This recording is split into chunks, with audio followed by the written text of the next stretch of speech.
Hello friends, कैसे हैं आप लोग। अब चूंकि कोरोना चल रहा है, क्लासेस रेगुलर नहीं हो पा रही हैं हो सब, और आई विश कि आप लोग घर पे सब लोग सेफ होंगे।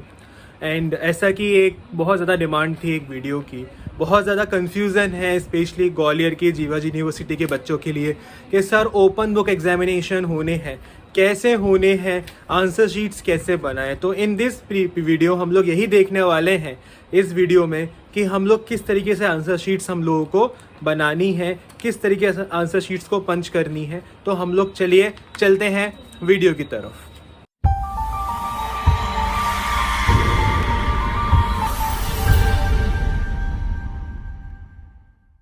हाँ जी, तो हम लोगों के जो एग्ज़ाम्स के जो पेपर हैं वो हमारे जीवाजी की जो ऑफिशियल वेबसाइट है उस पर अपलोड हो चुके हैं और होने वाले होंगे।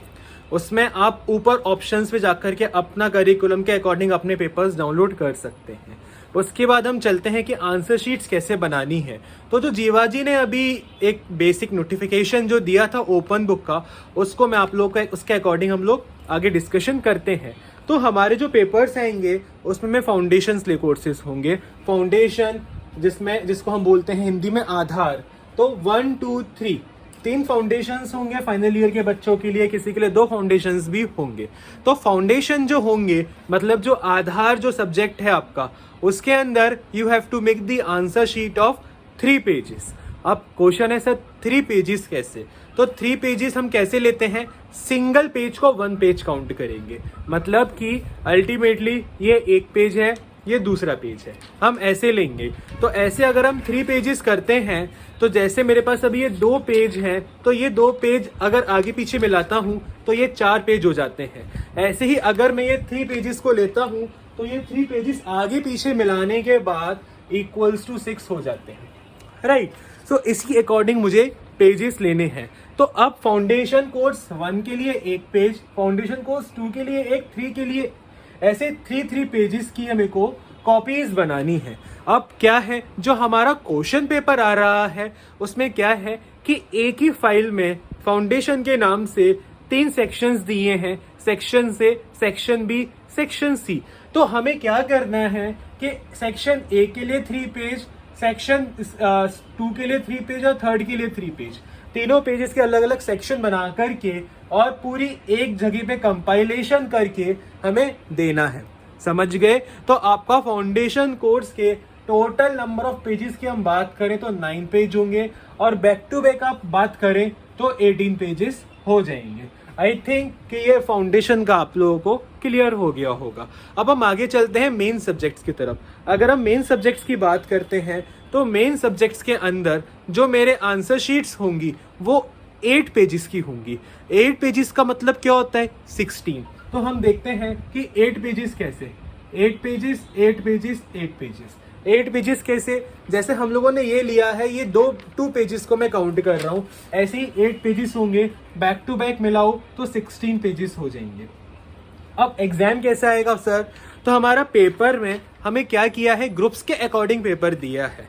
सपोज अगर मैं टैक्सेशन ग्रुप लेता हूं तो उसके अंदर डायरेक्ट टैक्स मतलब जीएसटी और इनकम टैक्स दोनों का एक साथ दिया होगा। तो हमें क्या करना है, सेक्शन ए और सेक्शन बी 2 हेडिंग्स के अंदर 2 सब्जेक्ट्स के पेपर होते हैं, एक पेपर में 2 सेक्शंस हैं। तो आपने क्या करना है, इन आंसर शीट्स को आप इक्वली डिवाइड कर लीजिए। जैसे यहाँ ये 8 पेजेस हैं, इसको मैं 4+4 कर लेता हूँ। 4 पेजेस में मैं सेक्शन ए कर लूंगा, 4 पेजेस में सेक्शन बी कर लूंगा, ऐसे हम कर सकते हैं। तो अल्टीमेटली दीर 4 पेजेस अगर बैक टू बैक देखें तो 8 हो जाएंगे, ये बैक टू बैक 8 हो जाएंगे। तो हम इस तरीके से भी कर सकते हैं, सेक्शन ए सेक्शन बी। लेकिन हम लोग को क्या नोटिफिकेशन में गाइडलाइंस दी है जो हमको याद रखना है, मेन पॉइंट्स टू रिमेंबर, कि हमको हर एक सेक्शन को एक ही जगह पे अटेम्प्ट करना है with the proper headline section A and section B. हमें प्रॉपर हेडलाइन उसमें दे करके सेक्शन ए और सेक्शन बी को एक ही जगह पर पे एक ही उसमें करना है। ऐसा नहीं कि आप क्वेश्चन 1 सेक्शन ए का कर रहे हो and then question B section B का कर रहे हो, ऐसा नहीं। पूरा सेक्शन ए एक साथ करना है और सेक्शन बी पूरा एक साथ करना है विथ ब्लैक और ब्लू बॉल पॉइंट पेन। बिल्कुल याद रखिएगा कि आपको ब्लैक और ब्लू बॉल पॉइंट पेन के साथ ही उसका यूटिलाइजेशन करना है। उसके बाद जो हमारे फॉर्मेट्स हैं वो फॉर्मेट्स हमारी जो वेबसाइट है उस पर अपलोडेड है, जीवा जी की वेबसाइट पे अपलोड है। उस फॉर्मेट के आपको प्रिंट आउट निकालना है और हर एक आंसर शीट के बाद आपकी आंसर शीट 8 पेजेस हो गई, बैक टू बैक 16 पेजेस की हो जाएगी।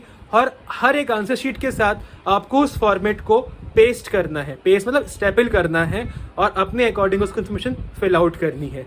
आई होप ये वीडियो आप लोगों को पसंद आई होगी। आप इस वीडियो को अपने फ्रेंड्स के साथ भी शेयर करें ताकि उनकी भी इसमें हेल्प हो पाए, और उसके साथ साथ चैनल को सब्सक्राइब करना ना भूलें और वीडियो को लाइक करना ना भूलें।